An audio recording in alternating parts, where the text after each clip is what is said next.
Welcome to Figure Feedback. My name is Jeremy, and today we're going to take a trip back to 2016, a year where Hasbro decided that it wanted to spice up the Marvel Legends line and make it bigger than what it was before. But they meant that in a very literal sense. Instead of making the regular 6-inch figures, they decided to double the size of Marvel Legends figures, and they came out with a line of 12-inch Marvel Legends figures. And I got a few that I want to show you right now, starting with the 12-inch SpiderMan, the 12-inch Iron Man, and last but certainly not least, the 12-inch Captain America. Now, these figures, along with some others that they released in the line, they also had a black suit Spider-Man. They had an Incredible Hulk that was even bigger than these. He stood at nearly 15 inches tall. There was a Wolverine, there was a Black Panther, and you could have gotten these standard figures here for about $50, and they were sold more prominently in stores like Toys R Us, for example.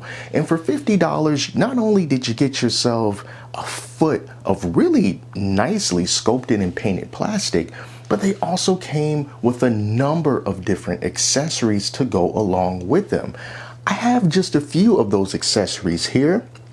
Not all of them, of course, but let's just start with this Spider-Man here. In addition to getting the Spider-Man figure, you also got an array of interchangeable hands. Here's just a few of them. Now you see he's got one fisted hand and one web-slinging hand right there.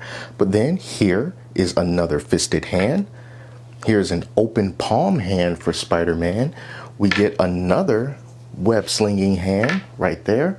And then here is another open hand.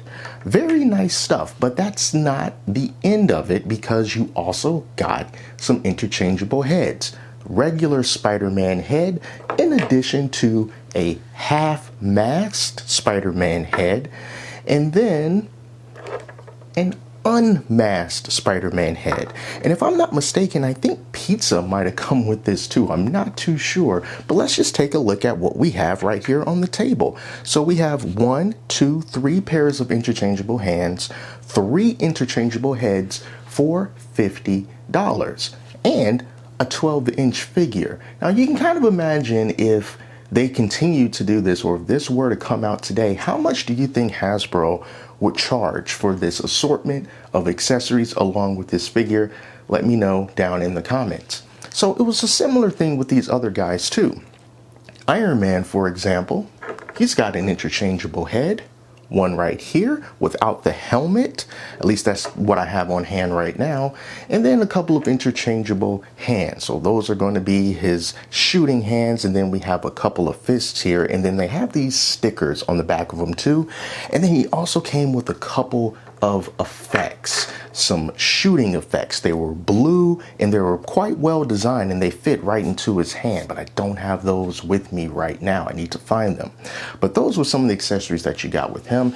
And then with Captain America, in addition to the shield, which is a pretty nice shield and has held up very well over these years, he also gets this interchangeable head right here, the unmasked Captain Rogers there, and then we got a couple of interchangeable hands as well to go along with the hands that he currently has. And like I said, all of these cost $49.99 when they were released, but when Hasbro decided to somewhat quietly cancel the line, you were able to find figures like this on clearance for around $20 to $30. So if you were able to snag these guys or others in the line for that price, it was a really amazing deal. Now, these were more than just good value for the accessories that you get in the size of the figures that they are. These guys are full-fledged action figures with some pretty good articulation as well. So let's take a look at some of that, starting with Spider-Man, which I think has the best articulation out of the trio that I've got here. They could have just went the easy route and made this guy tall, but not very posable, but that's not what Hasbro did. So this head motion here, I mean, his head goes up quite far and he can look down all the way to his chest. And of course you get the left and rights. But the amount of range that you can get from this Spider-Man with all these double jointed knees and double jointed elbows. You got the toe pivot there. It also swivels. His legs spread apart pretty nicely. He's got butterfly joints. You could have done so many really amazing poses with him if you wanted to, get creative with it. But, just kind of stretching him out a little bit, kind of like this, and you're kind of getting the sense of how much articulation this guy actually has. And this is not even as far as his legs go back. His legs can basically just touch themselves on the other side. So if you wanted to get some web slinging action here, maybe put that arm back, put that head up like that, twist that arm around a little bit, you could really get some awesome poses out of this Spider-Man. And there's a lot of people who can do poses for action figures far better than me, but you've got so much range with this guy. And it's really just the best articulated figure out of the bunch. And even after all these years, these joints are still nice and solid. They're not super loose at all. And then the actual quality of this figure itself, when you kind of just look at them dead on, it's really, really nice. They did a fantastic job with the paint, a really good job with the sculpt and the musculature definition of this Spider-Man. And he just looks really, really good. And then those head sculpts as well for the unmasked Peter Parker face, as well as the half-masked Peter Parker face. I mean, these are just some really nicely crafted, nicely sculpted heads. This line was pretty freaking awesome. And then when you switched over to Iron Man, you still get good articulation, but not as good as Spider-Man. But, you could still make very nice and believable poses with this guy. And then he also has the shoulder armor that moves in conjunction with his arms. So the shoulder armor never got in the way. And it's also movable independently by itself, but like I said, it just kind of moves with the arm. And then with the legs, that's how far you can get the splits out with him. He also has the double jointed knees. He also has the ankle pivot right here. You can hinge it rather up and down. There was no toe articulation for him, but that's all right. But if you had the phaser and you wanted to get something like this going on and move his arms so that it looks like he's just kind of shooting off to the side, you can do that with this Iron Man. Again, a nice pose. Actually, yeah, that is a pretty nice pose if I do say so myself, yeah. And then you also got this clear piece of plastic right there in the middle for the arc reactor. Would be amazing if that lit up, but it doesn't. But yeah, very, very good indeed. And then switching over to Captain America, whose articulation was very similar to Iron Man. So with this Captain America, he's got this button on the front of him for the shield release on the back, so you can take the shield and pop it on his back if you didn't want him to carry it. But just look at all of this nicely painted and sculpted detail here. You got the leather for the pouches. There's a nice texture on the uniform for his arms and for his midsection. And then there's a smoother plastic for everything else, for the pants and for the boots. And he is just so nice looking, And then he's got that same nice range of articulation, nice range down, nice range up. And then, double jointed arms, double jointed knees. He can do the splits like Iron Man can to a certain extent. You got that upper torso kind of swivel there. He kind of just rocks back in place.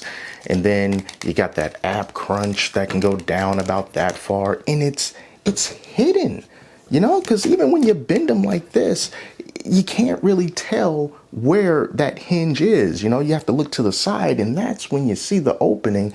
But it is made to look like it's just fabric stretching, because there's nothing there in the middle, like there's no visible cut. And that is really cool. They really put some good attention and care into creating these figures, and it's a shame to me that they did not last longer than they did. It was a pretty short run for the 12-inch Marvel Legends line. So what happened to the 12-inch Marvel Legends line? Because clearly they had a lot of good things working for these figures. Well, I think it really comes down to a couple of different factors, and one being price. These were $49.99, which if you look back in time from now, doesn't seem all that bad now, does it? But back then, it was a bit much to ask. More than what people were willing to spend on figures, despite the fact that they were so well done. The other thing is, ironically, the scale, because even though 12 inches was exactly what Hasbro was going for, and they thought that would make these figures appealing, a lot of people were collecting the 6-inch line. And they collected a lot of different Marvel Legends. And not only were these figures clearly out of scale with existing collections, space also became a factor.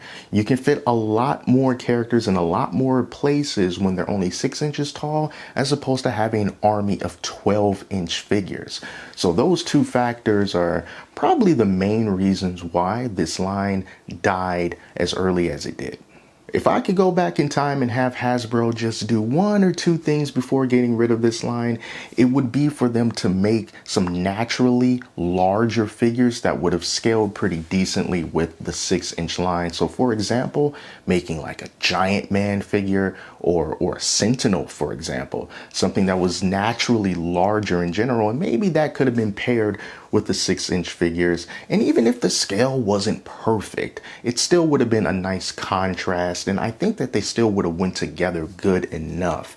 But nowadays, to have Hasbro release something of that size, I kind of shudder to think what they might charge for it and what things they wouldn't include in the package for the money that you pay. So there you go. This was the 2016 throwback to Hasbro's 12-inch Marvel Legends line. Now, you can still find these figures. You just have to pay a lot more for them than you would have done back then, but they are still around. So if you want to check third-party resources like your eBays, Mercaris, and whatnot, I'm pretty sure you'll be able to find some of them there. All right, so let me know, did you collect the 12-inch Marvel Legends? Did you see them? Did you even know that they existed? And these days in 2024, would you like to see something like this return? Is there room in your collection for these guys? Literally. Let me know. All right, so thank you all so much for watching. I'm going to dig through some more stuff in my garage, see what I can dig out, and make another throwback video. So we'll see what happens. But until then, take care of yourselves. I'll speak to you soon.